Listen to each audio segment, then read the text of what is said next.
owner and founder of AFA Sports Performance, Coach Marcos Papakostas, out of Peoria, Arizona.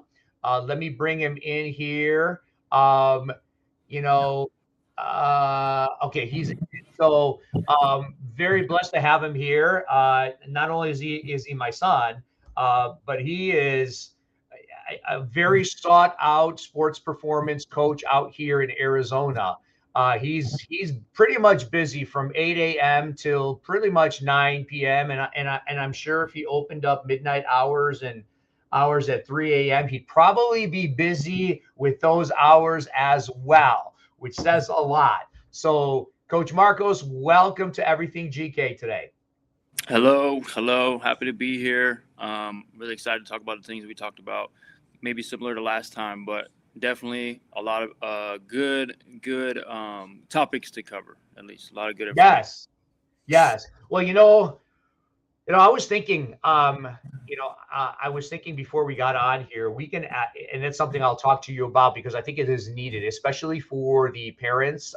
Actually, really the coaches, the parents, and really our podcast is all about education, guidance, supporting the goalkeeper and also the parents of the goalkeepers.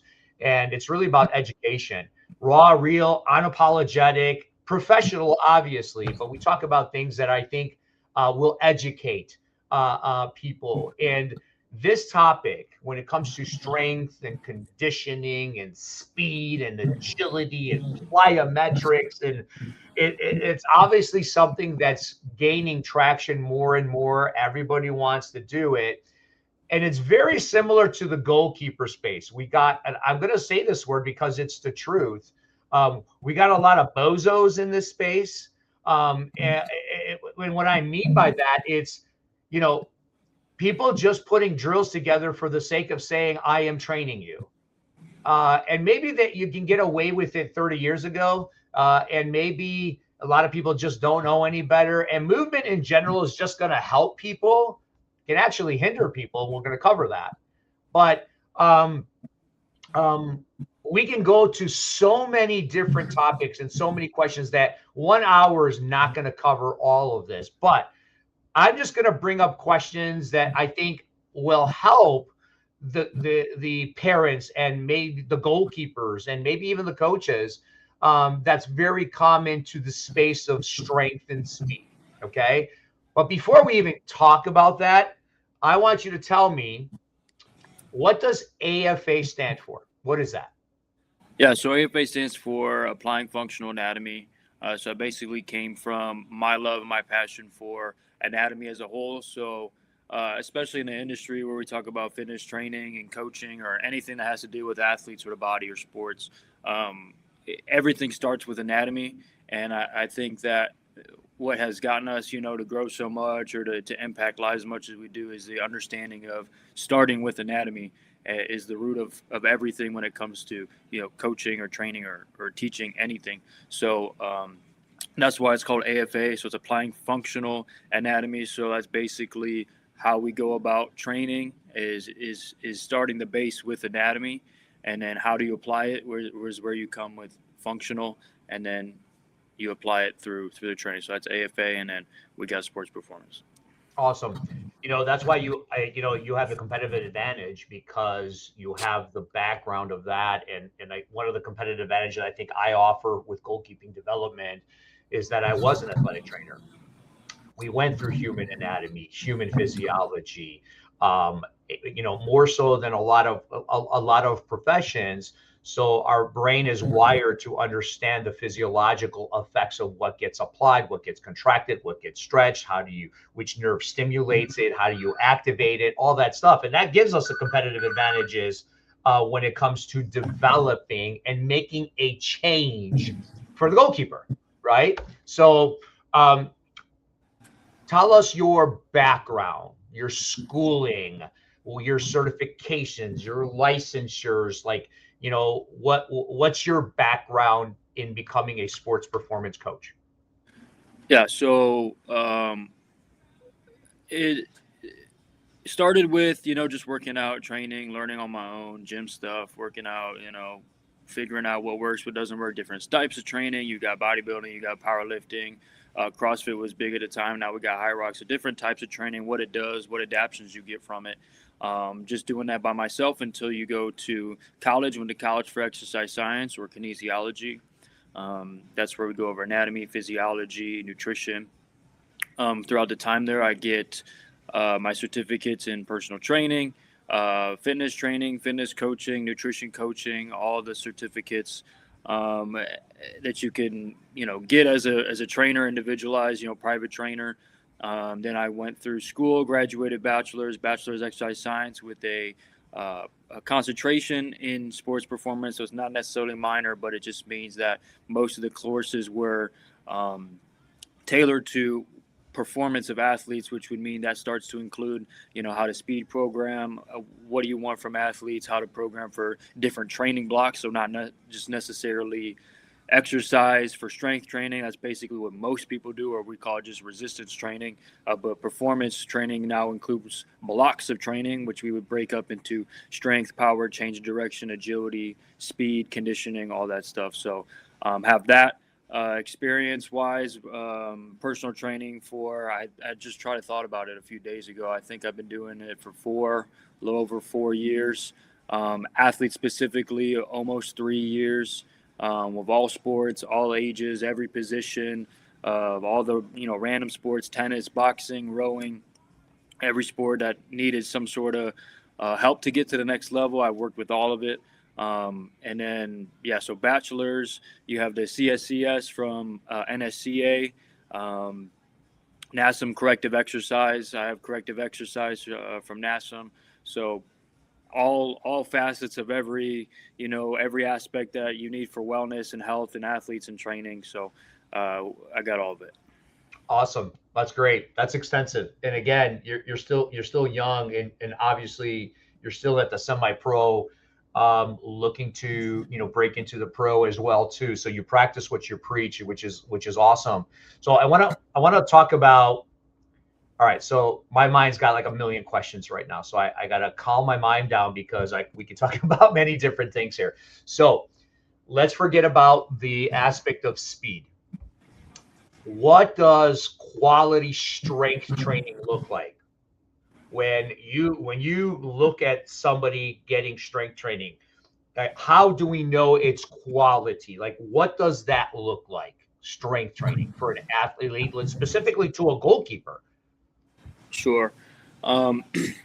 It's a bit difficult to answer because when I get this question, there's so many factors that go into play. So proper strength training looks like something that is tailored to someone's personal experience, tailored to their age, tailored to their maybe their sport, or have they lifted or not, how their body mechanics look, weaknesses, strengths. So I think generally speaking, if we're going to talk about maybe if you came in and watched one of our sessions for the strength block necessarily, it's going to look like more compound movements, which is usually what athletes need. So we're going to say away from isolation, which is why we're looking at more bodybuilding type training, which unfortunately a lot of colleges and high schools are doing with their athletes nowadays, which doesn't really help them necessarily, but it's going to be more compound movements. It's going to be more controlled basic movements. Of course, if you are more advanced, then we would say, okay, maybe a more quality strength session would look like an Olympic lift or a more dynamic compound lift. But basically, we're looking for compound movements, not muscles that we're training. So we're training movements under load with proper form, of course, non-injurious positions. But that's probably the best way to answer it generalized. If you were to ask me this, of course, sitting here, I would probably ask 1,000 questions before I continued to answer that question, because everything has, okay, A, B, C, D, E. You need to tell me before I can offer it an answer. So that's the best generalized answer.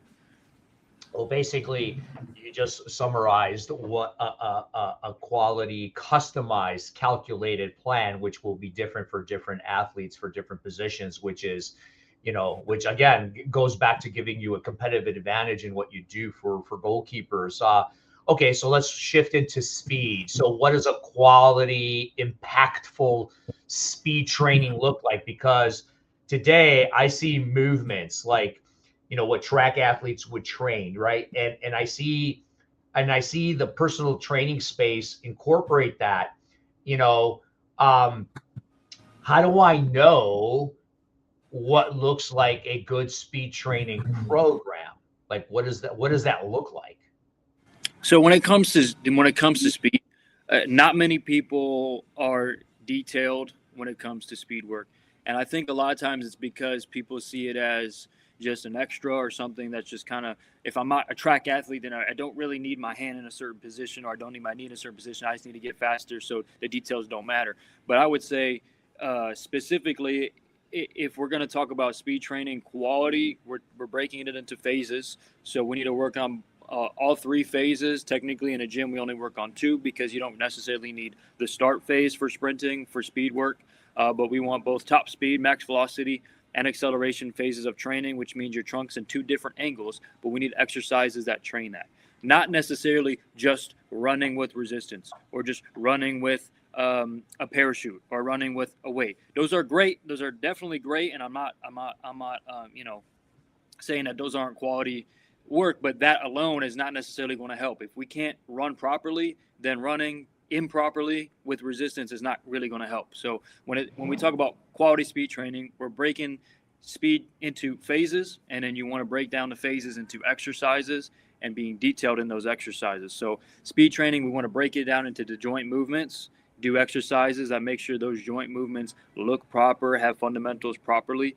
And then we can break into, okay, let's do the sprinting with some resistance, first without resistance, then with resistance.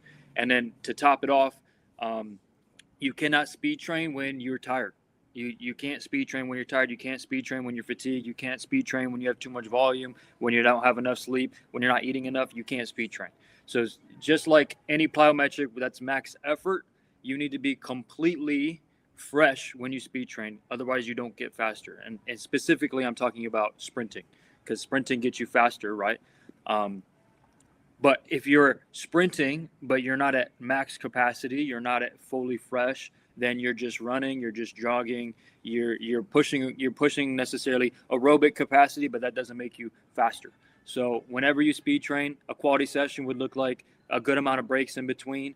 Our speed sessions, have at least a minute or two of rest, a full minute or two of rest, of relaxing, breathing, recovering before we go into another max sprint. And then lastly, it doesn't last long, right? Speed training, it doesn't last long. If you're going to an hour of speed training, you're not speed training. If you're going to 45 minutes, if you're speed training after practice, you're not speed training.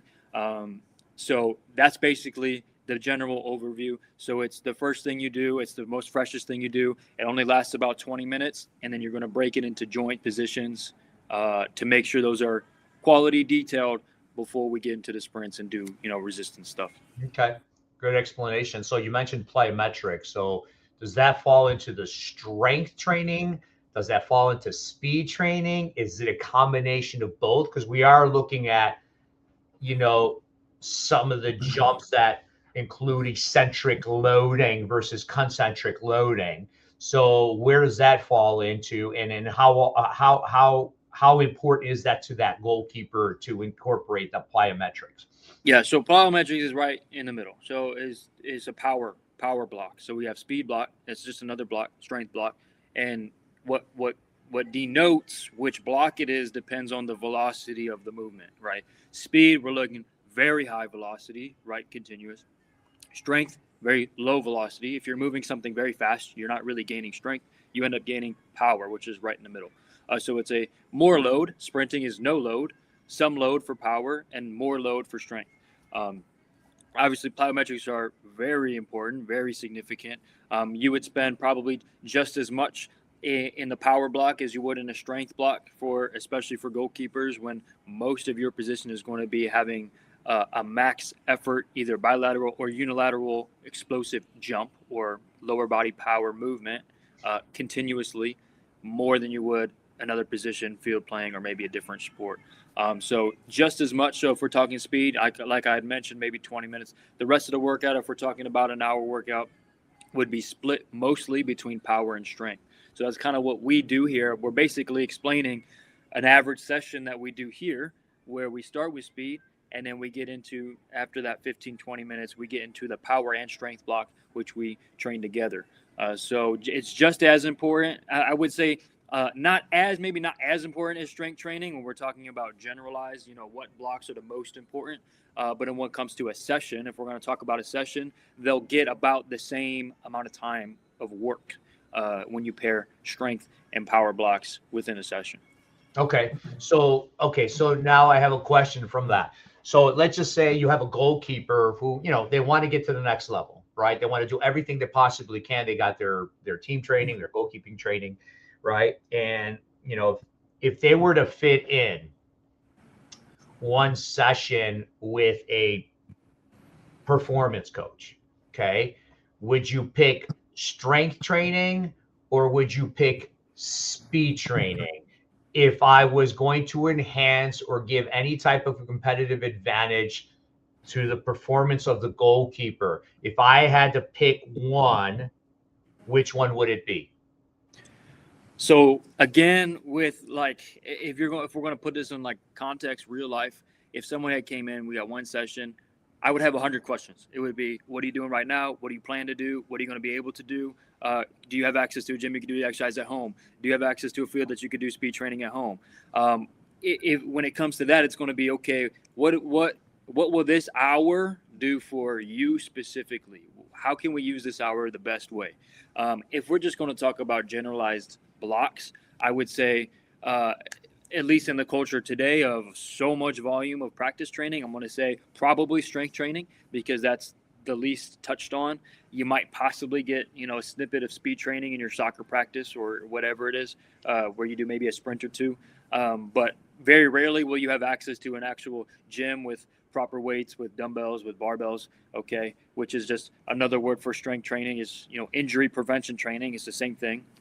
So essentially, if I had no information and I had no more questions to ask or no answers to my questions, I would say, okay, we'd probably focus on strength training, the full body, all the joints, compound movements with decent amount of load, with good form to prepare the body for different movements to prevent injuries. And then, of course, some strength applies to power, speed, etc. Awesome. Well, again, the goal is, and I think this is, again, where what you do with your philosophy and your methodology and your training is that you're actually doing all of those. You're doing both strength, speed, plyometrics. So if somebody had an opportunity to get all of those within that same session, that would obviously be optimal. Yeah, correct. But you have to know how to do that. That's very important. And no one knows how to. Well, I would not say no one, but most people don't know how to do that, and not the average Joe either, or maybe son or daughter, mom or dad, don't really understand that. So you have to know what comes first, order of operations, what you're working on, and if you do this, does it hurt this block? You got to know how to break it up properly to fit it in the hour. Right. So I see in Instagrams and YouTubes, and that's obviously how you get feeds, and you look at it, right? And so my number one question when I see these team trainings that are done at facilities, and this is some question that I've always had for many, even before social media was on, right? My question was always when I used to run, physical therapy, chiropractic rehab centers where we actually designed the therapy methodology of how do we progress someone out of pain based on a lot of different questions versus a cookie cutter session, right? Everybody had a shoulder injury. So whether it was tendonitis, rotator cuff, ACA separation, whatever that was, the protocol was the same, right? So my question now when I see all these is, how do you know if you're actually getting better objectively? Okay. Obviously, subjectively, I feel like I'm faster. somebody can see somebody run a little bit faster, they're a little bit quicker, but objectively, right? How do you do this through baseline testing, right? And my question is always like, does anybody and I'll ask some of I'll ask some of the goalkeepers, when you go to wherever you go to get your strength training, your speed training, or somebody's helping you with plyometrics, do they do any type of baseline testing, right? And do they measure progress after a certain period of time, right? Because this is just my opinion and speculation. If I was to say what number would I give it, I would say over 80% of a lot of facilities or trainers don't do any testing. They just train. And I know movements over a period of time, movements will help because it's movements. We're loading, we're changing. That could create injuries. And again, that could be another question we can talk about. But how do you know objectively that somebody is actually getting better and what you're providing is worth it? Yeah. So of course we do, the performance testing, but we do the baseline testing, but it's progress testing as well. But they have to make sense. Okay. If I have an athlete in here and we're training, but I test them on their, maybe their standing reach. Okay. I don't really care how much. That doesn't tell me much about how they play their sport. So you can test, but you have to have proper tests. The tests have to make sense. The tests have to tell you something objectively truth about how you might be playing in the game. Because of course we come here, we do movements that aren't catching a ball or going up for an aerial ball or punting or anything like that. But we do vertical jump, which is almost directly aligned with catching an aerial ball or going for a dive or going for a high dive. Okay. When we do pro agility, drill your ability to change direction. That's almost identical to changing direction within the box on the field. Right. So which good is more, I feel like more companies out there, more businesses that are starting to incorporate more testing. You're seeing a lot more combines happening across all sports. Okay. Combine here. You go do a camp to do a combine here, which is great. It's wonderful, but you have to make sure the test means something. And you have to take the data that you get and know how to apply it. So there's a lot of steps here. So you have to pick the right tests. You have to know how to perform the test well, have to get accurate data, and then you have to know what to do with it. So let's say we have this much going on. Our speed goes up, but the power doesn't go up. You have to know what that means. You have to know, okay, what's the problem here? What block are we missing? Is it because of volume? Is it because of the testing day? There's so many factors that go into play. But objectively, you have to pick tests and gauges and measurements that prove that A, what you're doing is working, and B, that the people that are offering you the training are doing their jobs, right? So it offers those two, but then you also have to have someone that knows how to adjust your training based off of the objective truth you get from it, right? So proper tests, proper conducting of the tests, and then how to apply the data, right? So if we're talking about therapy, obviously the only objective truth we have is imaging. So x-rays, MRIs, right? Contrast, stuff like that. Outside of that, we have range of motion testing. We have, joint testing. We have, you could do graphs and stuff like that. Pain doesn't necessarily mean objective truth. You have less pain. That doesn't necessarily mean you're healing. It might just mean you have more blood in the area. So you have to know that what you're doing, right, and the workouts that you're doing and the training that you're getting has a test that applies to that training itself, but also applies to your sport, right? So especially for goalkeepers, the vertical jump, the top speed, the plyometrics, the change of direction, landing mechanics, balance, all of that matters. And if you can test that, you objectively have truth in performing in the games. So perfect. Good explanation. So now let's talk about how some parents go crazy wanting to do the best for their kids, and they just are just pounding. You're going to train, you're going to weight lift, you're going to get extra training sessions with the goalkeeper coach. We're going to go and do this, we're going to go and do that. And as much as that, I love that drive and I love the all out mentality. There's times where your body has to recover. Um, but there's also time where trainers need to also understand the physiological changes when kids are starting going into puberty. Growth is happening. The growth plates that are growing, the bones that are growing, maybe faster than some of the muscles and the ligaments, and they can't sustain that, and yet we're just pounding and loading and trying to do the right things. And so these are injuries that are very, very common. And I want to say we're talking about seventh grade going into eighth grade, and some of them eighth grade going into freshman year. You got the Osgood-Schlatter's disease, you got the Sever's disease, you got jumper's knee, shin splints, and all of those are due to either faulty mechanics or overloading something that the body is not ready to continue to receive and absorb. We call that overuse, right? So and I think the education, and I don't know what the education is today. It wasn't that great back then, unless you were an athletic trainer or you're going into physical therapy or you're into orthopedics. But it matters what you look when you see faulty mechanics in a goalkeeper. You see faulty mechanics, whether you have a pronated foot, whether you have a flat foot or a very high arched foot, which can increase the chances of shin splints, right?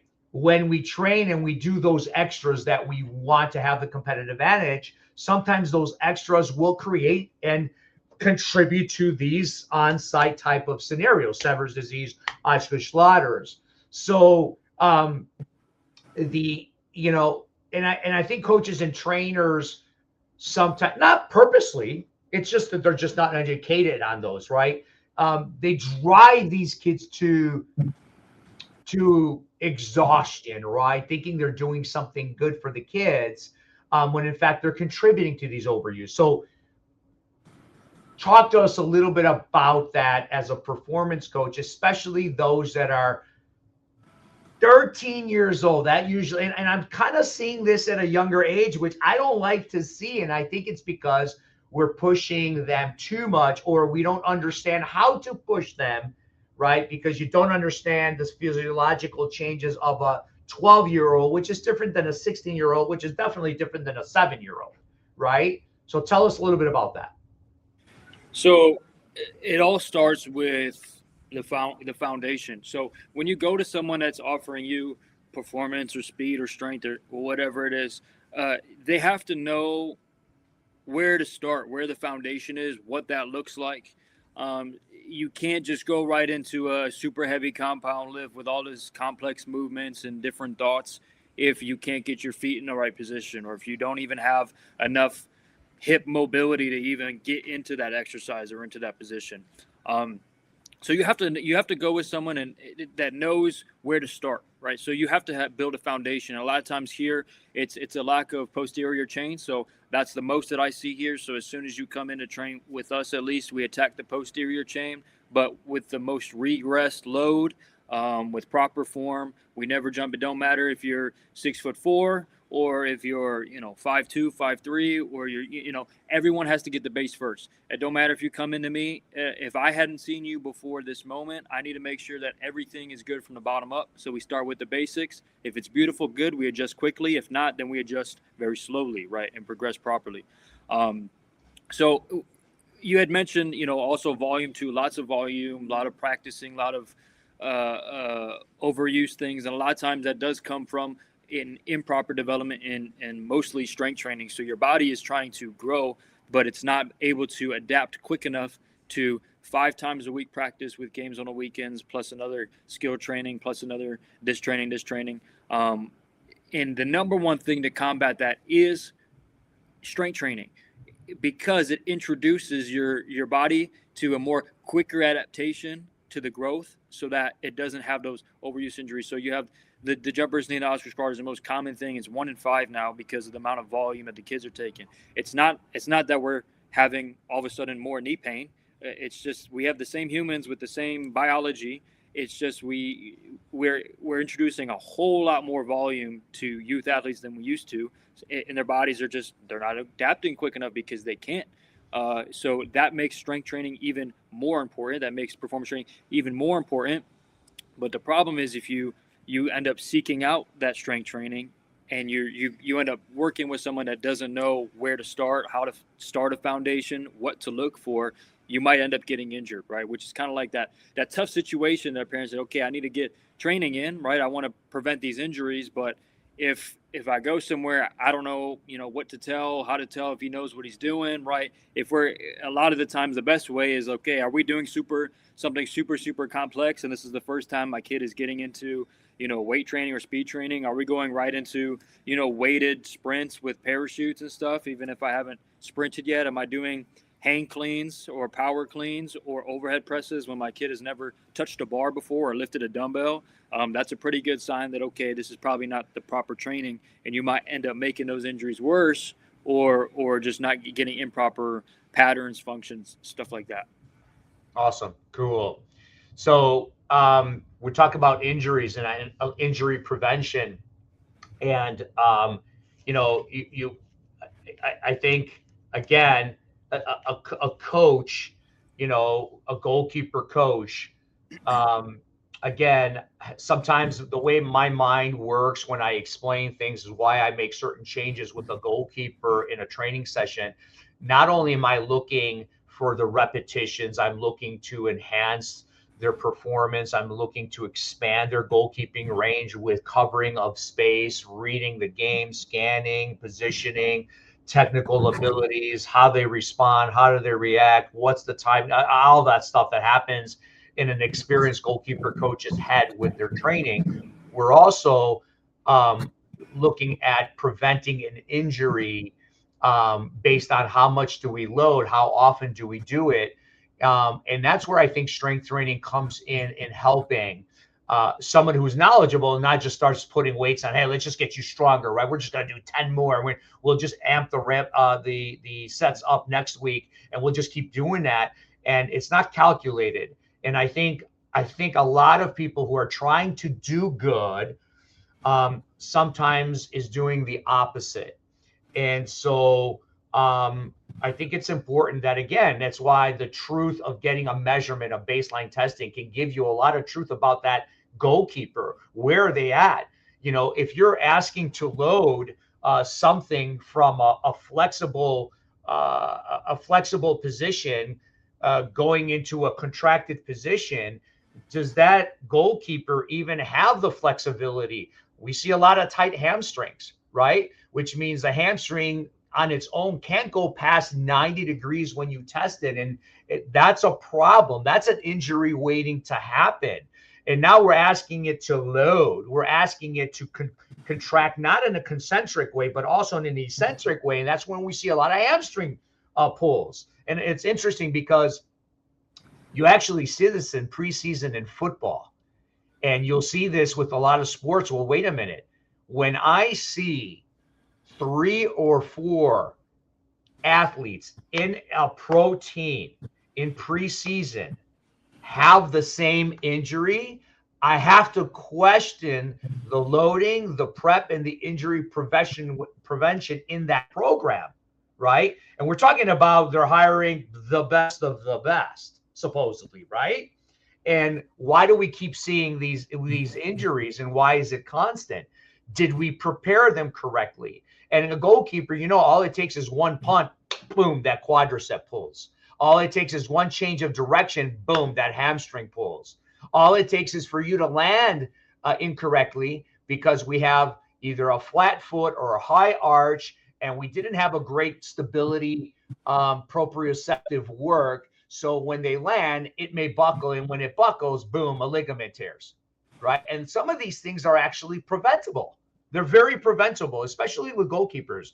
And so the injury prevention part. So when we when we strengthen a joint, we strengthen a muscle, we strengthen a movement, we also have to think about doing it in a way where we're reprogramming how the body functions, where it can sustain that in a game or in a training where we're now preventing an injury from happening. So talk a little bit about injury prevention with speed and strength. And again, plyos of these boxes that you guys are mentioning when it comes to compartmentalizing your program.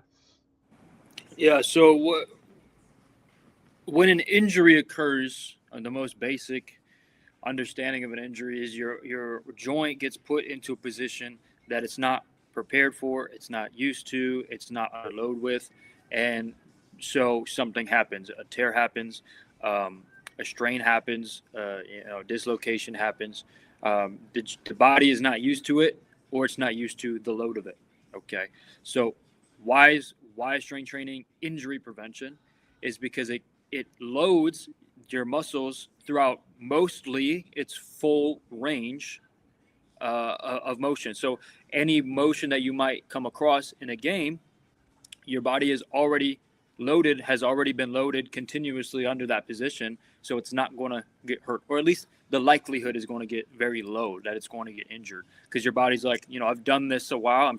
I'm strong in this position, or at least the muscles that go in that position, or the tendons that are engaged in that position, are strong enough to withhold a position that's outside of a regular mechanic position. So same with, speed training, plyometrics, producing force quickly, or rate of force development is a topic we cover when we talk about the block of power training. The biggest thing we see with strains, which are the most common, the most extreme common, or another word is pull. I pulled my hamstring, I pulled my quad, I pulled this. Okay, it's just a strain. It's a minor, muscle slight fiber tears, and most of the time it's because of the rate of the contraction is not normal, right? So your joint was put in a position that it was. You had asked it to contract under very quickly, or in a position that it's not used to very quickly. That's when you see the most pulls. So just as much as making it strong in that position is understanding, getting your body used to contracting very quickly in that position with a decent amount of load, to prevent that type of injury. So especially for goalkeepers, most of the movements that are done are mostly done quickly, asking the body and the joints to contract very quickly, with high velocity, with also a high rate of force. So just as much, strength training, we want the muscles strong in those positions. We also want them to be able to contract quickly in those positions and be used to it. So when we ask the muscles to do something in a game, it's already been done. It's been done in a controlled environment, such as a weight room or, a field, wherever your training is, so that it's used to it. So all we're doing is introducing the body to movements that it doesn't end up seeing not used to in a game or a training session or whatever it is. Awesome. By the way, can you guys see me? Because it looks like I'm frozen, but can you guys see me on the video? You're frozen on here. Yeah, which is weird. Yeah. Awesome. That's okay. So, all right. So I have so many million questions that we cannot do at this podcast. And that's why we are going to bring you back. And I know you're doing some great things with some high level goalkeeper at your program here. I'm very excited. I see the changes. They see changes. Like there's just so much more I want to ask. So why don't you just share I'm going to put on here just kind of your website here, but how do people get a hold of you? I have your website up here. I know you have an Instagram handle. Tell us your location, and anything you don't want to share in regards to AFA Sports Performance here in the Peoria area in Arizona. Yeah, so that's the website there. We also have afaprotraining.com. I think that domain still works, so you can still do applying functional anatomy, but also AFA. It does. I checked it. Yep. Okay, so that one still works. So we have the Instagram, Facebook page, all that. We have just opened up the first location about 6 months. I don't know how many months ago. A few months ago. Performance Center, AFA Performance Center in Peoria. We're off of 99th Avenue and Peoria Avenue on the border of Sun City and Peoria. We do all the team trainings here, the one-on-one sessions here, all the consultations. We do free baseline testing and consultations, so performance testing. We take a look at posture assessments, balance assessments, landing mechanic assessments, and then we talk about we can offer nutrition advice. Volume management is the biggest thing here, so I want to make sure that if it's once, twice, 3 times, 4 times a week, that whatever you're getting here is the most beneficial to what you personally need as an athlete. So if we're the first thing that I do most of the time is I ask, what are we doing? What are you doing? What's your sport? What's your position? Where do you want to go? How much time do we have available? If it were once a week, then I need to make sure that 1 hour you get in a week is the most beneficial for you as an athlete, what it is that you need, and that we're covering all of our blocks, all of our bases, so we're well-rounded, have a good foundation moving forward. We do, again, like we do baseline consultation, baseline testing, consultation. We offer sports nutrition advice. We have supplements as well, hydration supplements, creatine, beetroot. And then same thing here. We do all of our sessions. We have the racks, so we cover everything. We do Olympic lifts, agility here. We have the turf here, so we do agility, change of direction training. We cover all the blocks as well. So we offer team training. We do contracts with clubs. And yeah, that's pretty much everything that we do here. If you were interested and wanted to sign up, you could either send a DM to the Instagram or text me or put in a contact form on the website. We usually schedule first just a meeting to say, hey, this is my athlete, this is a sport he or she plays, this is what we're looking for. We want to know where she's at, what you offer, and what would be best for us. That's how we schedule moving forward. And then we got sessions Monday through Saturday from 6 in the morning to 9 o'clock at night. So we'll be able to fit you in or with a different coach. Awesome. Well, you guys can't see me because it says I'm frozen. I wanted to show the electrolyte. Some of you guys that saw me earlier, I was drinking. Actually, I drink this on a daily basis. It's very popular. It's helped me. I know I was going to ask if you can go grab it, which is great. You're going to grab it. And I know you can ship these out nationwide for goalkeepers. You can use this prior to your training, during your training, or after your training. It tastes phenomenal. You feel the effects. I know you got a lot of the goalkeepers and a lot of the athletes on this. Tell us a little bit about this before we say goodbye to everyone. Yeah, so I try to keep stock here, but I sell out pretty quickly. And it's not just, it's great, obviously, for the athletes. That's why I have it. I don't want any supplement that's not tailored directly towards athletes that I would use or I believe in or that makes sense. But I have clients, friends, family friends that, they tried it and they're like, yeah, I need this. It helps me with, if we have some of my friends are, having children, they're pregnant, they're always dehydrated. They take it every single day. They used to take liquid IV or all these other things, and it's just not doing it for them. So they take this and they're like, yeah, I want some. They share it with their parents. They want some too. It's just, it has the best mix of all of the ingredients that are needed for you to feel good, increase circulation. Obviously, naturally, is not a drug or nothing, but it's super hydration because it gives you the electrolytes, but also increases your blood flow, so you end up getting hydrated faster, and also just feeling better. So we recommend that you take it, especially for even for goalkeepers, right? You want to do if you fill up a bottle with 1 scoop, you drink half of it before a little bit before the game, half of it before the game, and you save half of it for halftime, or same thing with the training session. You have a little bit before, a little bit after.